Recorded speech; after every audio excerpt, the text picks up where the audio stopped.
All right. Hey, welcome back to the Go4CEO channel. This is John the Bomb. Building others means business. And I will say this is going to be a very special interview.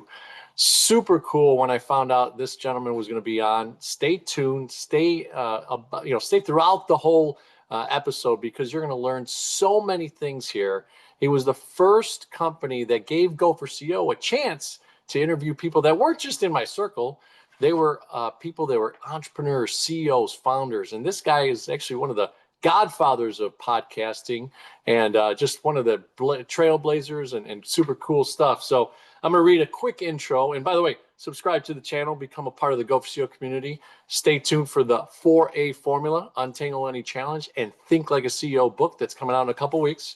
But here we go. Tom Schwab, entrepreneur, author, pioneer of the podcast interviewing marketing world, struggling to stand out in today's noisy digital world? Well, meet Tom Schwab, the godfather of podcast interview marketing, with over a decade of experience of helping brands from Fortune 500 companies to top consultants. Tom knows how to turn conversations into conversions. He believes you're not one funnel away, but one conversation away from growing your business. So, Tom, welcome to the Go4CEO channel. How are you? John, I am thrilled to be here.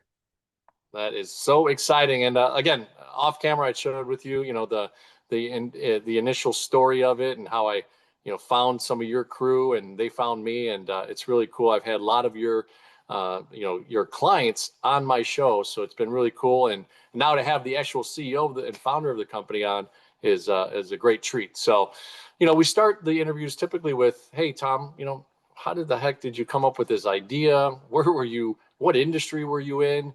What were you thinking to think of, starting the Interview Valet business?" So take it away and share with us a little bit about that. Well, let's be real here. There's the founder story and then there's the real story that goes along with it, right? And, when I started this, the business plan was beautiful. Everything was up and to the right? And so many people tell the story that way, but this I stumbled into. So my last business was HubSpot's first e-commerce case study. We built it up and we sold it off as a region. We started as a regional player, sold it off as a national leader, and people said, "Well, how'd you grow your business?" And I was like, "It's all through guest blogs, right?" But by 2014, guest blogs weren't working anymore. So I hypothesized, I bet you could do the same thing with podcast interviews, right? Tap into an existing audience. So I was in a mastermind group and shared it with a couple of people, helped them. And it really worked, right? Better than guest blogging ever did. So I didn't want to start another company. So I wrote this cheesy little PDF. Some people said, "Oh, do a course." John, I did the course, but I never took it out of beta because the people that were honest, they said, I want to be the guest. You take care of all the rest. In fact, one of our beta testers actually came up with the name Interview Valet, bought it, gave it to me, and said, "This is what you got to call it." So for that first few years, I'd give my elevator pitch and people would say, "Oh, what's a podcast?" Right. And then as podcasting took off, the business took off. Um, when COVID hit, that really helped the business. And now that the fact is that AI is indexing podcast interviews, it's made it that much more powerful. But all the core thing was the problem that we solve is people are like, how do I reach my ideal clients? How do I let them know what I have to offer? How do I resonate with them? And that's the core problem that we're solving. And I think that's the core problem that business throughout time has struggled with, right? How can I get my ideal clients to know about me? No, and hey, entrepreneurs are problem solvers, right? Solution makers, creators of opportunity, opening up gateways, super interesting stuff. So let's take it back to the beginning. Certainly AI was not even a thought possibly in 2015, 2016. You create this, interview valet scenario, and it's like, okay, well, so the different medium. So who's this going to go to? Who's this going to touch? Well, why am I spending time for an hour with this guy, right? So, or this gal. What were some of those ways that you kind of patterned and you said a nice business plan? What was that model? What was the intriguing, value proposition within it? To me, I go back to first principles. right? Nobody cares about what a podcast is. And at that time, most people weren't familiar with it. Went back to first principles and said, well, how have you always grown your business? By tapping into existing audiences, right? And that could be flying to a conference to speak at a conference, right? It could be going to the local chamber of commerce and talking to people, going to the country club, right? Tapping into existing audiences, getting that know, like, and trust, getting the authority transfer from the host. And so I always looked back and said, what has worked before? And how can we apply the new technology to this, right? I always joke that, my grandfather, God rest his soul, wouldn't understand the internet. He wouldn't understand podcasting, but he would understand what we're trying to do, right? Tap into an audience, get introduced, talk with them, and, it attracts the right people and repels the wrong people. That's going back to first principles. And I think often the struggle we have is when we hear people's stories is it's like, oh, I've got to do it the same way. And the example that I try to point out is that, John, if I told you today that I went to the grocery store and John, you got to go to aisle two, right? Aisle two moves fastest. Go to aisle two. Well, I'm trying to help you, right? But I'm in a different market at a different time. So for you just to copy what I did probably won't work. So better to listen and figure out what the core idea is from. Well, why was aisle two the fastest? Oh, because, aisle one had this mother with three kids and two carts of groceries. Okay, that would be a slow one. Aisle three was a little bit shorter line, but there were a lot of older people there, right? And aisle two, there was some teens tapping and going, right? That only had a few a few items. Okay, I can learn from that. And so when I get into my market, I can see similar things and say, okay, this is the way to go here. But I think this idea of just copying something that worked 10 years ago um, is not, it sort of sets you up for failure because, what I learned in the military is every tactic has an expiration date. And I see so many people using tactics that are long expired. Yeah. Yeah. And you were in an industry, right, that was kind of having its cycle, right, with the blogs and those types of things. And Yeah. you saw an opportunity, with this new medium, and technology got way better with the iPhone and video and all these things and all these great Zoom products and things that came out back in those days. So I guess the formula of the business was, hey, you want to be showcasing your business, marketing your business, branding your business. You want to be out there on these mediums where they have small to large audiences, right? From the Joe Rogans of the world to the Go4CEOs of the world. You saw that opportunity, but what was the structure? Did you market to bring in the people as guests, and then you taught them, hey, here's how we set up a profile? Was there other intricate areas from that client journey from your perspective? Yeah, early on, I tapped into my network, right? And that's what every entrepreneur does, right? You go to your circle, those people that know you, and then you've got to leverage out from there. And we eat our own dog food, and so we built the entire business up through podcast interview marketing. And so we were our own guinea pigs. What we learned from our clients, we put back in there. And so I firmly believe that, right? If I go to a Facebook advertising company and they don't run Facebook ads, it's like, oh, that tells me something, right? That they can't figure out how to get them to work. So we've always used our core marketing channel has been podcast interviews. And then the second one is referrals, right? From hosts, from clients. And really over the last year, but the last 3 months. So starting in June of 2024, our best referral channel or our best marketing channel has been AI. And really that's because right now it's clear that all the AI is indexing long form collaborative content like podcast interviews. So it's one of those things is I would advise people pick something that you're good at, pick one lane, one marketing channel and use that one. The people that try doing everything, they get it just so diluted and they never get traction with any of them. No, it's neat that you said that, right? You have a very niche, business model, right? Mhm. Getting people on interviews for podcasts, right? And is that real truly the only service you guys have, or is there other combined things that maybe you do mock-up initial presentations or I, suggested, outtakes and intakes type of things? I would step back from that. And getting people on interviews is part of the overall thing. Nobody wants to be a podcast guest, right? That's a hobby. And most Okay. people don't need another hobby, especially our clients, right? They're looking for the results that come from being on a podcast interview. Oh, okay. So it could be we do a lot with nonfiction authors that are launching a book. We do a lot with professional services where it's a relationship sale, right? People have to know, like, and trust you.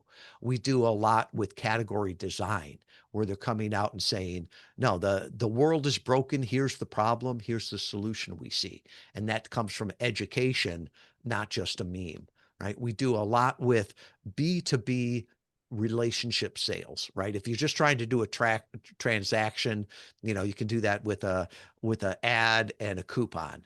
But what we're really doing is more larger ticket relationship sales. And so that's what we look at. And so podcast interview marketing is going and finding the right podcasts based on data, right? Big belief of mine is that bigger is not better, better Mm, is better, right? You'd rather speak to a small audience of your ideal clients than you would to a large audience of people that don't want to hear you, right? We help people prepare for the interviews. A lot of our clients have had PR experience; they've been media trained, but podcasts are different. Uh, Early on, a client said, "I love working with you. I love Interview Valet because you let me be the guest and you take care of the rest." And I thought, oh, that's good copy. I'm taking that. So we prepare them for every interview. And we even, coach them on how to move people from being a passive listener to an active visitor to an engaged lead. I'm an engineer by degree, so we measure everything. We do the attribution from the podcast. And then we help people make more out of the podcast. And a lot of that comes from repurposing the content, getting more from every podcast interview, not just doing more interviews. So all of that goes to the problem that we solve, right? Of the things that we're trying to provide for our client. It's not just the interview. The interview's part of it. no, I love the process and the mindset behind it, right? I've had a few branding and digital media and SEO experts, right? And each one Mhm. of them seems to have maybe either an industry, like the service industry, they've really concentrated on. I remember a gal named Jensen, who's actually locally here in the Illinois area. Turns out that she was local, and I was like, oh wow! So we had some food afterwards and got to meet off the podcast, but she's in service industry, and you're telling me this is specifically making your agency a podcast driven tool for their marketing of any type of business, especially those that you mentioned as avatars that are unique to the way that you want to do business. So really exciting stuff. I mean, so tell us the beginning parts, right? Obviously, a lawyer charges by the hour. Service people have some sort of metric that they go to appraise something. How the heck did you come up with, like, what do I charge? you Well, you know? and there's the blessing of ignorance. I had never come from an agency world before. I had hired agencies before, but I never liked their model. So this idea of we're going to do a retainer and do just enough not to get fired, it's like no. Or I worked with PR agencies before, and it's like it's this much, and we're going to try. Well, it's like, no, I don't want to pay for trying. So we set it up from the very beginning based on the results, right? So this is the quality of interviews. This is the audience. These are the interviews that we guarantee. So we set all of our packages based on that. And that's what the whole campaign is focused on. And on some clients, we've even done revenue share, right? And that's worked out really well too. I think that's the ultimate goal there. When you win, we win.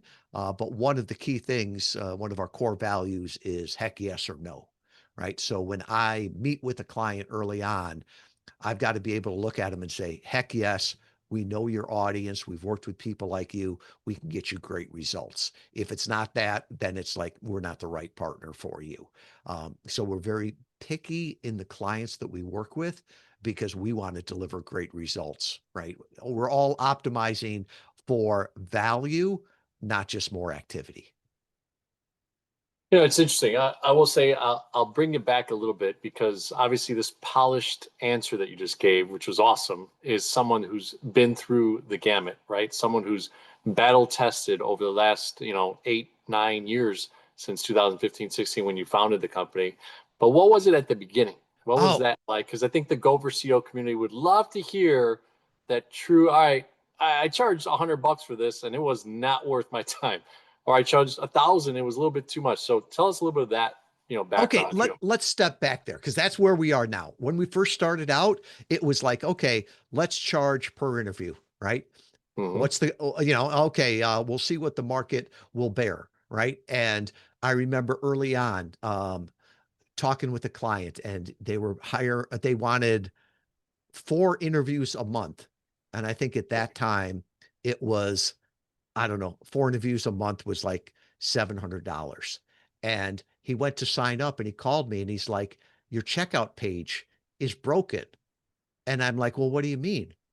And he's like, I'm trying to change it to 4 interviews times 700 and it won't change. And I said, no, it's $700 for the 4 interviews. And he's like, oh, okay, well, I'm going to sign up real quick here before you realize you're undercharging for this. So some of it is the market, right? Yeah. They'll tell you what, I don't want to say what the market will bear, but the value that it brings. And for Mhm. some people to this day, there's two answers, right? And I even think starting out, some people say, well, why is it so much? Those aren't your ideal clients, right? They can't get value from it. The other side is other people say, why is it so inexpensive? Those people can get great value from it. So I think a lot of it is testing and getting feedback, right? I had mentioned before that we all have this beautiful business plan. Everything's up and to the right. And all of a sudden you realize that people like parts of it, they don't like other parts. And in the Navy, we called it, you have to be smart enough to know right answer when told. So when clients would say, yeah, I really like this part, this one doesn't bring me value. Well, then stop wasting time trying to give them that. Yeah, yeah. Stop force feeding them, right? The stuff that they're not willing to, or not liking that, because it's the bad experience afterwards, right? If they don't feel like there was something of value in the exchange of money, that can leave a bad taste for so many. So, And all right. the, So, the other what's it thing I go? would add to that is that we all have an opinion, right? You can Sure. hire a coach, you can hire a consultant, you can hire an accounting firm, right? And they're going to give you an opinion. As a founder or a CEO, you've got an opinion. The only one that's really got the answer is the clients, right? And Mhm. they're going to vote with their time and their money, right? They may say, I love it. Well, if they don't sign up, they're telling you something else if they don't put their money in there. So the idea is to be smart enough to realize what they value and what they don't and to double down on what they value, right? Everybody's got an opinion, but our clients have the answers. I love that line. So go for SEO community, write that down, what Tom just shared. Everybody's got the time, but the client's got the what? The answer, right? The feedback that you're looking for. It reminds me, I was a young gentleman, and I know in my 20s, I would always get this, hey, you're such a good salesman. And I'd be like, well, you didn't buy anything. What are you talking about? How am I so good? So it was some false narratives there. So, but interesting stuff. Obviously you had sold the business before and kind of walked away from an industry and then developed this new space. That's it can be a change. It can be hard. So, as a new founder again to a new business, what were some of the things that you did, to either fund the business? Was it more of a bootstrap since you had a nice exit, or did you go out to the marketplace and look for investors? What were some of the ways that you looked at that part of your business? I have always bootstrapped my businesses. And I know there's some businesses that are so capital intensive that you can't do that, but I bootstrapped it and didn't take home a paycheck for, the first 6 months, but I Mm, wanted to prove that the market accepted it. And there's so many people that's like, oh, the profits don't matter. Well, the profits do matter, right? If you're ever going to go for funding, they're going to look at, is this financially viable? So we sure. always tried to make sure that we were bootstrapping it. And I respect people that have investors and go to get money. I always look at it as, I don't want another boss. Mm, And if you've got somebody that you owe money to, whether investors or a bank, you've got to answer to them too. The other thing is that it's leverage, and leverage can be a great thing, but leverage also can leverage my stupidity, right? And um, it when I made mistakes early on, they were smaller mistakes. I can only imagine if I had, $1 million of investors' money, I probably would have made a lot bigger mistakes with that. And so I like the idea personally of bootstrapping it. Um, I've always looked at that. And if somebody gave me, $1 million to invest in the business, I don't know what I would do differently than I'm doing right now. And if I'm not willing to bet my paycheck every month that this is the right way to go, I don't know that I want to bet somebody else's money. I like that. I like that. I was thinking putting on my commercial banker hat that I do day to day, and listening to that comment you just shared. In commercial banking, we do covenants, right? Yeah. So you get $1 million or 2 million or 30 million from me, in our bank. We're going to put some covenants on you. We're going to put some check marks, some checkpoints, and we're going to check in, quarterly, sometimes semi-annual or annually with your P&L, profit and loss statements, and those types of things to just check where you're at. So I agree. I mean, there is something to the bootstrapping method. Certainly, there's some components of growth that maybe are a little bit more limited because you need to bring that revenue in, have some profitability, and then reinvest into the business. So, talk about reinvesting. What was the first hire you brought into Interview Valet? What was that like? Obviously, you experienced leadership, but who did you think of that you said to yourself, "Man, I need help, but I need this person to come into my organization"? Yeah, and I've done this before, so I was thinking that from the very beginning. I know my strengths, I know my weaknesses, right? I'm the big picture guy. I can go out there and sell the idea, but I'm not the one that you want filling out the paperwork and delivering it. So I knew someone else and brought them on early on. 2/3 of our team right now is military spouses, and that's where I tapped into. Right, it's a great workforce. Very, very educated, motivated, self-disciplined. And the other thing too is that my last company was brick and mortar, and I came to hate it, right? And I swore I never want to have another brick and mortar company. So we started in 2015 before that was as common. But I looked at it and said, I can't run a company today in 2015 where I've got to drive to the office every day, or I've got to find all the people, the most talented people in the world to work for me that live within 10 miles of Kalamazoo, or to tell the world that we're open 9 to 5 East Coast time unless it snows. Right. So I just looked at it as how can I find the right people, get the right people on the bus and then figure out what seat they sit in. Okay. So what were one of the ways? Did you go into your network at that point, Oh, or did you use some of the services, i.e., the LinkedIn's of the world and Indeeds and all those types of things back in those days? we've always gone to our network and our network of networks, right? So I reached out to somebody that I knew that thought would be a good fit, right? And they came on board. The word got out about what we were doing, and some other people said, "Hey, if you are ever adding talent, right, please let me know." And so we've always got like a bench of people, and when people say, "Well, it's so hard to hire," I think that's indicative sometimes of the company too, right? Because the best companies, people want to work there. The worst companies, I don't care what the market is, nobody wants to work there. So I think having that culture that people want to work at, and just the way we set it up, I can't say that it was my genius. It was probably more luck, but being remote, it allowed us to tap into so many more people and so much more talent there. And I think always looking what's the next constraint on our business. I'm a big fan of constraint theory and trying to figure out, who's going to do that.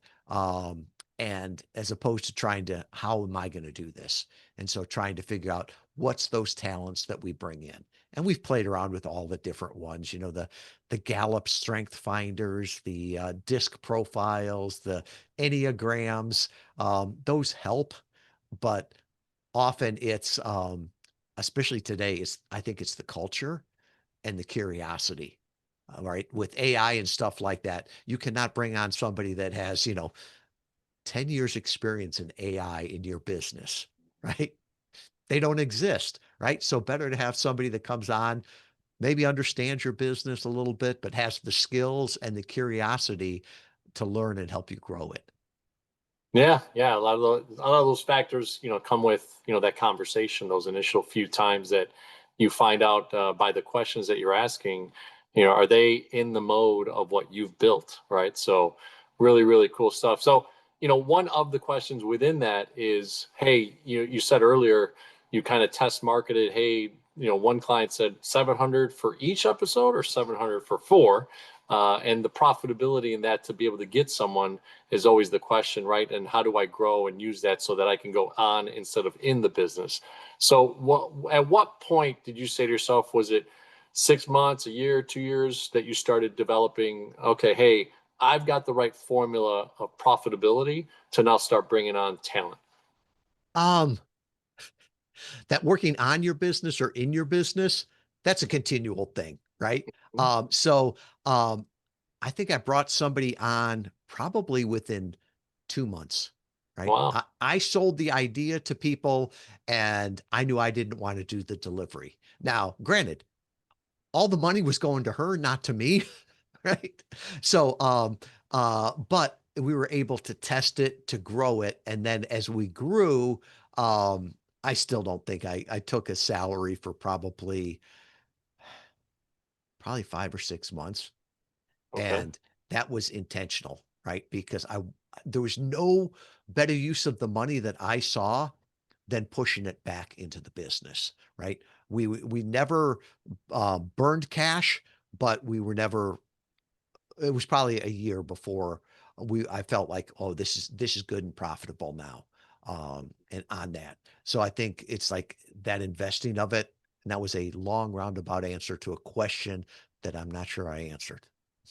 No, no, but I like that. I think there's so many ways to skin the cat, right? As they say, a lot of times profitability is about, finding the metrics that work in, right? When you go to have a client and you're charging them, at the output of your COGS, right? Your cost of goods, and what did it cost you this? And, where's the marketing? Hey, you were doing your own stuff, eating your own lunch, like you said before, that you were out there marketing and trying to attract the business. And what is that worth, right? I mean, obviously you had success just before this launch of new business. I remember in '09 when I sold my business, I kind of stayed idle for 6 months. I got married. I sold my business in January of '09. I got married in March of '09. And by June of '09, my new wife was like, are you going to work or what are you going to do? So I didn't have millions, but I had enough cash that I did feel a little bit comfortable. But I could see where, that kind of puts that motion into action, right? And gets things going. So from a marketing standpoint, you've said that you've always eaten your own lunch and been a part of this. What were some of the ways that even in this fresh new market in 2015, 16, 17, that was still growing, that you got out and did podcasts yourself? Or did you also have your teammates be on podcasts? What were some of those strategies? Great question. And early on, it was the Tom Show. And I would go out on any podcast and I would say the same thing over and over, right? Early on, and I'm ashamed to say this, I looked and saw, is there a Guinness Book of World's Record for the most interviewed person? I'm like, that would Oh, be great publicity for the company, right? Thank God there wasn't, and they wouldn't take it, right? Because it turned out to be like it would have been the most pathetic thing that he'll talk to anyone about anything. And I still see some people doing that today. Or early on, it was just go out, here's your boilerplate speech, talk about it over and over. That's changed over the decade.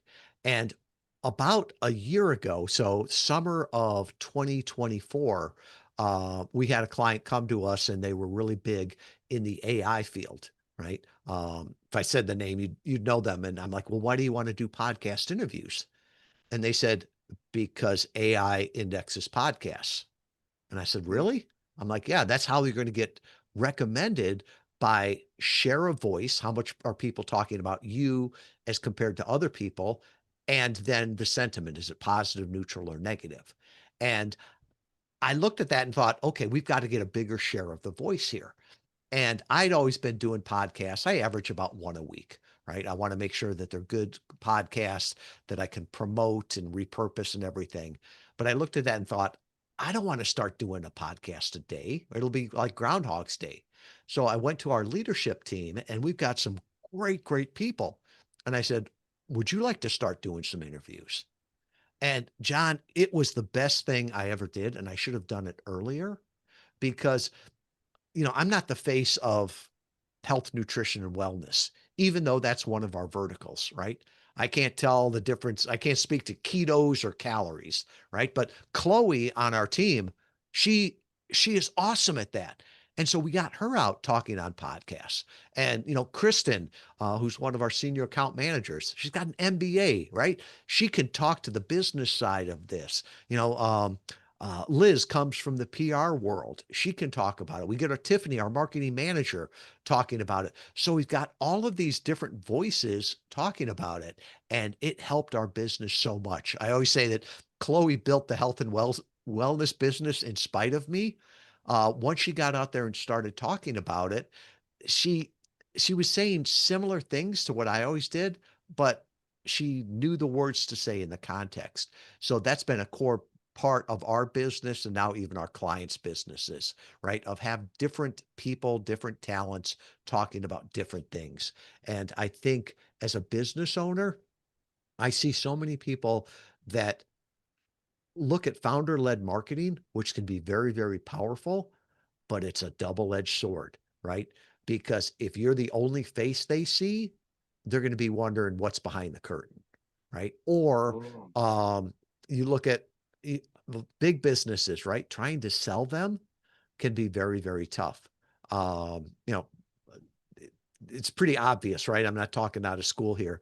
You look at Dave Ramsey's organization there. He's been struggling with that for probably the last 10 years, right? He's aging out of his demographics, right? What happens to the Dave Ramsey organization when there's not Dave Ramsey? And so he's had to bring people in. So I'd rather do that much earlier. And I think Hmm. it really helps um, employee engagement, right? If you can bring your employees and say, I trust you so much that you can go speak for the company, right? I believe in you. And they've had so much fun with it. And I listen to their interviews and I'm like, man, maybe I should stop doing my interviews because they're better spokespeople than I am. So it's interesting. I wish I had a little of a meme or some of a light bulb because you just gave me a really interesting thought. So you're saying that you took your team and some of the ways, and tell me if I'm wrong here, but the health and wellness person, they had an interest or they had some sort of background in that. They went out and talked to the marketplace about it, but in reverse, or consequently, it became a marketing tool for Interview Valet. Is that Yes. what you're saying? Yeah. And This is it's, amazing. This is and amazing. how, Go for what? Go ahead. and how to leverage that. It's like Chloe, I never knew that she had a background in radio in college. When Hmm. she got on there, she was golden, right? She's a better, she's more polished than I am. And it's like, I never would have known that. And it's really great to build that team up. I can remember early on, oh, this had to be, I don't know, we were probably 3 or 4 years into the company. And I was at a podcasting meeting and I mentioned the team. And somebody said, oh, I, I thought it was just you and your wife in the basement. And I was offended. I'm like, I don't have a basement. Where I live, we don't have basements, right? And secondly, we've got a team at that time, it was like 8 people, right? But you wouldn't have known that because I never showed them. And now flip around the opposite way. Um, and this is, looking forward someday, once you start your business, this is the ultimate goal. Last year, I took a 6 week sabbatical. My wife and I went to Europe. We hiked the Camino de Santiago. So we hiked 500 miles in 26 days. I don't think the clients or the market knew that I was gone. It's sort of like I had to get back because they were doing all my jobs, and I was afraid that I wouldn't have a job if I didn't come back. So it's that idea, if it's all on one person's shoulders, that can be very, very dangerous. I love it. I love it. I had a lady named Michelle Griffin, Griffin Resources, and her whole dream of building a business as she was a head of HR for a small company, she wanted to launch a business with her husband where they could just travel and do business. And now he's in IT. She's built a pretty massive, fractional HR business. And yeah, they travel. It's at least once or twice a month. It was really interesting her sharing that point of view. And you set the foundation too, right? Like you went from brick and mortar type of business to a completely virtual business. And it had its nuances because I'm sure, like you said, some people may have thought like, hey, this guy's doing it from the basement when Yeah. you had a ranch home. You didn't have a basement.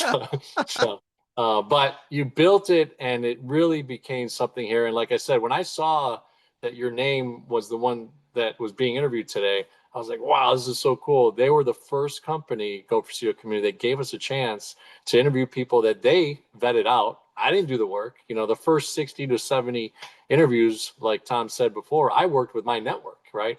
Body shop owners and HVAC business owners and, investment real estate and insurance business, all these types of places that, as a former entrepreneur, become intrapreneur in the commercial banking world, I went to my network. And how cool was it that you've created a system where I could see it now? Like an HVAC business may want to promote, ABC HVAC, but Joanne is sitting in their office who has this health and wellness, expertise, can go out there in the marketplace and talk about it and then reference that she's at ABC business. Is that how it works? Is Yeah, within the interview, you're teaching them that? I would even say, when you show up, you talk about a problem, and Joanne sitting in the office may understand the housewife that's calling the HVAC business more than Mm. anything, right? So if she talks about, gets on a mommy podcast or something like that, and talks about the struggles and everything, and it's like, yeah, I've got to be a property manager too, and it's so important to have a relationship with a company that I can trust, because you know what? I'm unlocking the door and letting somebody walk into my house. And I'm just assuming, that they're trustworthy. And, that's why, when you're looking at partners, right? For home services, you got to figure out who they are, right? And that's one of the reasons that I work at, Naperville HVAC, because it's a family-run business and all the rest of that. So they start to tell that story, and it Mhm. resonates with them. Wow. Wow. Wow. I'm having a light bulb moment. This is pretty awesome. Super excited, Tom, to share that. And what a great thing, Go for Your Community, to really learn from how podcasting, I think you just took it to another level of how every single business can use this medium within their company and within the talent in their company to promote the business in a different way. So really awesome stuff. So you got to a point where now you did a sabbatical for 6 weeks, but that's not easy, running a business. How did you start to develop the leadership team that you could have that confidence for this last year to take that 6 week sabbatical? Um, the limit was me, right? And I'll be honest, it's like that trust of doing that. And I got to give credit to my number two, chief operating officer. She took maternity leave, right? And before she told me that she was expecting and taking maternity leave, and she's like, and I've got to clean this stuff up before um I go on maternity leave. She came back from that, and it was like I was supposed to take my sabbatical in about 7 months. And she's like, now we got to clean up your stuff so you can take it. And I think that that idea of having a forcing function of I've got to clean this up by a certain time is very, very powerful. And it's something that we're working into our culture here because a lot of times you can kick problems down the road. But if you say, I'm going to be off for 2 weeks here, it's got to get cleaned up by there. And that when you come back, you sort of come back as a different person because a lot of the roles and jobs that you were doing beforehand um, are somebody else is doing. So it frees you up to do it. And I think I was a very poor leader, probably for the first, I don't know, 8 years in this company because I wouldn't take time off. Hmm. I was always at it. And I think back of when I was in the military. Um, the skipper on the ship, I was on an aircraft carrier, and he would go when we were in port, he would go home at night. And here I was as a 20 something junior officer, and I was in charge of running the nuclear power plants, right? And when he left, now granted, there was more adult supervision there. When he left, it was basically him saying, if you need me, call me, but I have trust in you. And we all rose to the level, right? And I think of my team when I left on the sabbatical, they rose to the level. There was one person that didn't, and they weren't with us long after I came back from the sabbatical, but the vast majority of them rose to it, right? And what had I been telling them for the last 8 years, right?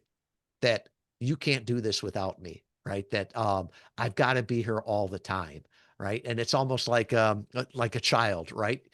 If if you're teaching them how to ride a bike and refuse to take the training wheels off and run behind them holding the seat the entire time, yeah, they'll never fall, but they also will get known that I can never do this. Dad never trusts me. So I think that was a mistake. I should have done that much, much earlier in my business.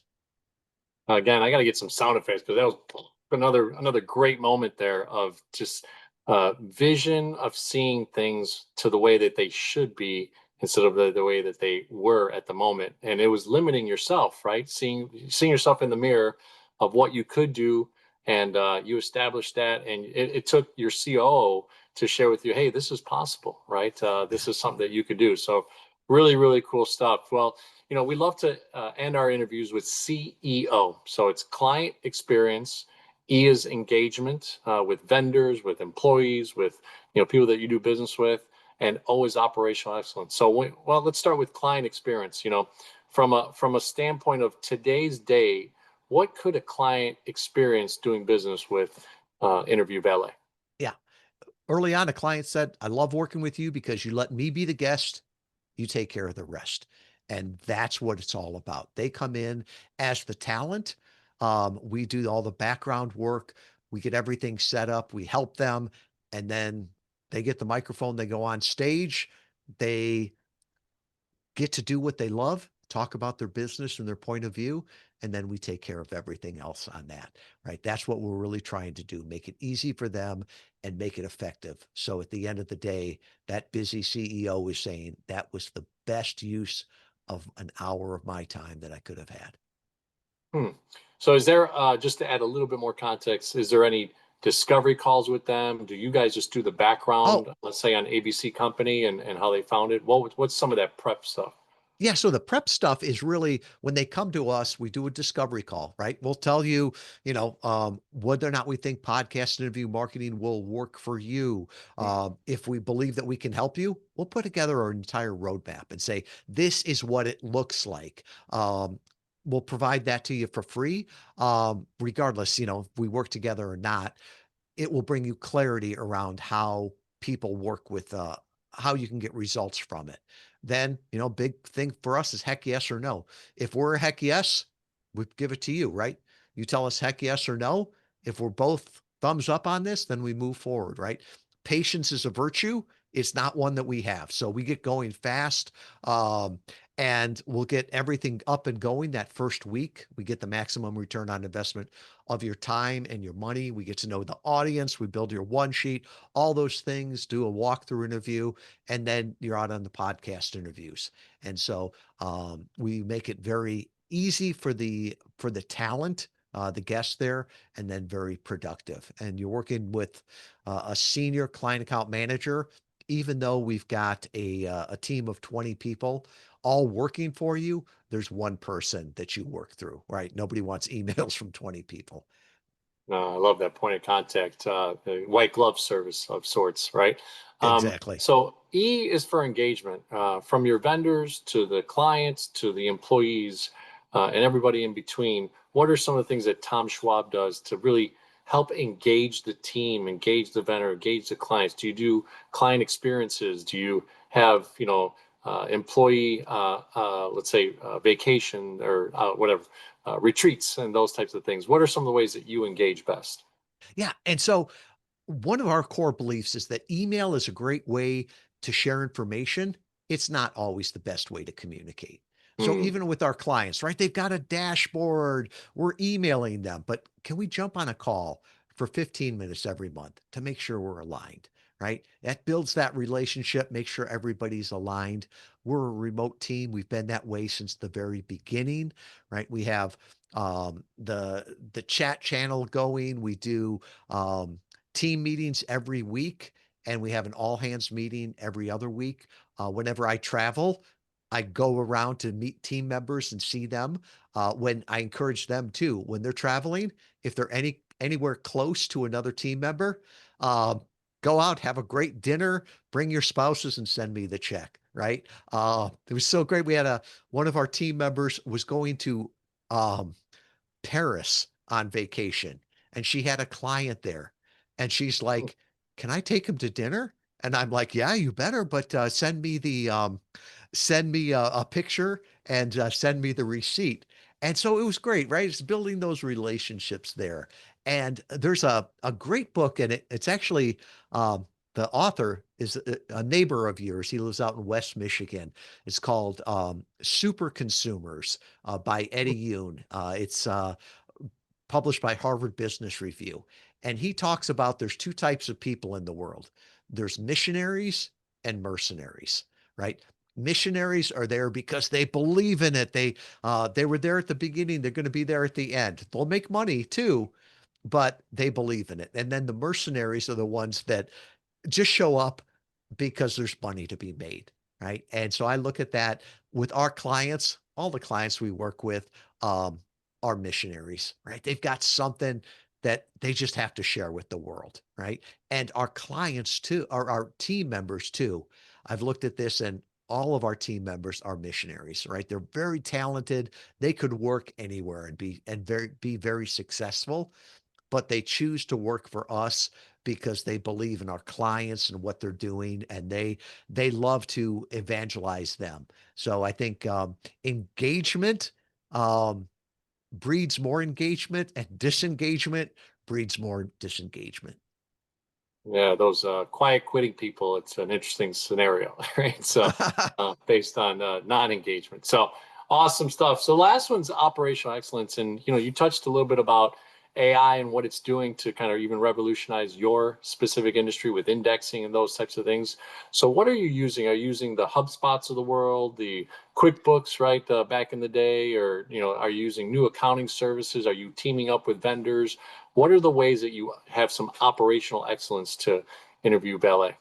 Yeah, I'm trying to minimize the number of platforms Mm. that we use. Um, Today, I've always been the shiny object guy, right? Oh, let's try this, and you get all these different platforms that don't talk to each other. Now, I know with MCPs and AI, maybe they'll cure that, but everything through accounting goes through QuickBooks. Why? Because QuickBooks Online, I can look at it, my accountant can look at it.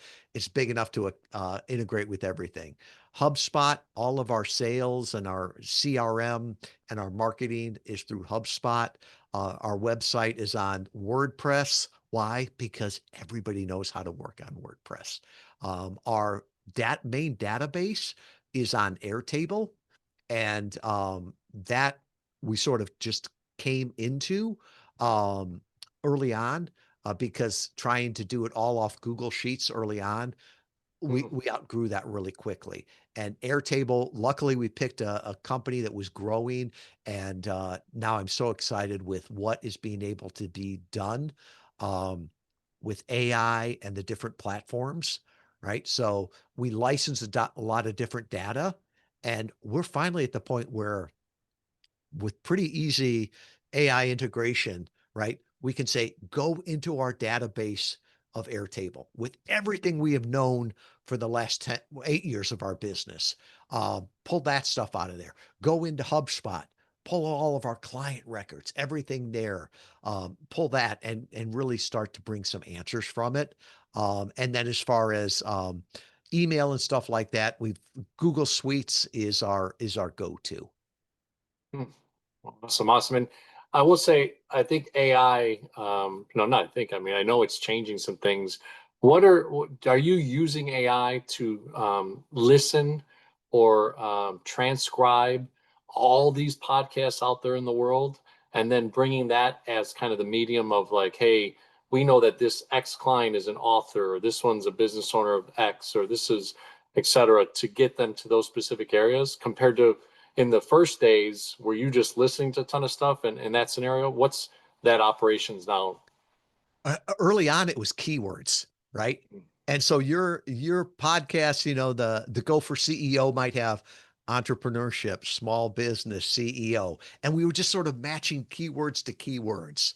And it seems so archaic right now. Now we're looking at all the notes that we have that Brianna has discussions with you, everything we know about you, things that you post on LinkedIn. She'll be looking at those. And it's like, if there's something that you mentioned that you're interested in, she's going back and going, oh, what guests do we have, right? That we could connect with that. And yeah, AI is indexing all the podcasts. So we can go in there and say, not only what podcast would be great for our guests, our clients, right? But why would the client be great for the host, right? Because it's a double-sided marketplace, right? Even though the hosts don't pay us, we need them in order to fulfill our service. So Sure. we're using a lot with that, and one of our key beliefs, and actually this comes from an article by Vern Harnish. Vern wrote "Scaling Up," and he said the future is A players using AI. So Mm. um, it's like any tool, right? If you give a tool to an idiot, they'll hurt themselves with it or hurt you, right? You give it to an A player and it's Yeah. like artistry. So I'm not Yeah. looking to replace people. I'm looking to take our A players, give them AI, and just watch them to go to town with it. I love it. What a great slogan there. It's A players use AI, right, to prove themselves. Yep. I missed, but would you say it again? So Vern Harnish wrote an article. I think it was in CEO magazine. I'll share the Okay. link with you. But it was the future is A players plus AI. Plus AI. All right. No, what a great word there to be able to say to yourself like, hey, my team, there's certain people that I want to be able to use this tool so effectively that it takes their A to A plus, right? Type of Mhm. scenario. I love it. I love it. So, Tom, obviously, super humbled to have you on. Obviously, having your company be one of the first ones to trust the Go for CEO brand, to have your clients on it. Really exciting to have you personally on. What are ways that you'd like, our audience to connect with you? I'm sure there's authors, business owners, CEOs, founders, entrepreneurs, people that want to start a business, all these types of people that may want to use Interview Valet. What's the best way for them to interact and get on your radar with your team? Well, John, we'll make this easy. And what we've learned over the last decade is send people just to one place. So if you go to interview valet with a v.com/go for CEO, right? Everything John and I talk about will be there. There's an assessment. Will podcast interview marketing work for you? 10 questions. See how that works. there's a free copy of my book, right? You can buy it on Amazon. I'm happy to mail you a copy if you're in the US, or send it digitally if you're overseas. And then, if you want to talk about how your business could use podcast interview marketing to grow your brand, grow your business, speak to your clients and the AI that's referring them, I'll put my calendar there. So all of that will be over at interviewvalet.com/go4CEO. The number 4, baby. The 4A formula is coming out soon. The book. Thank you so much, Tom, for being a part of the Go4CEO community, and excited to have this interview post very, very soon. So thanks so much for being a guest. Thank you, John.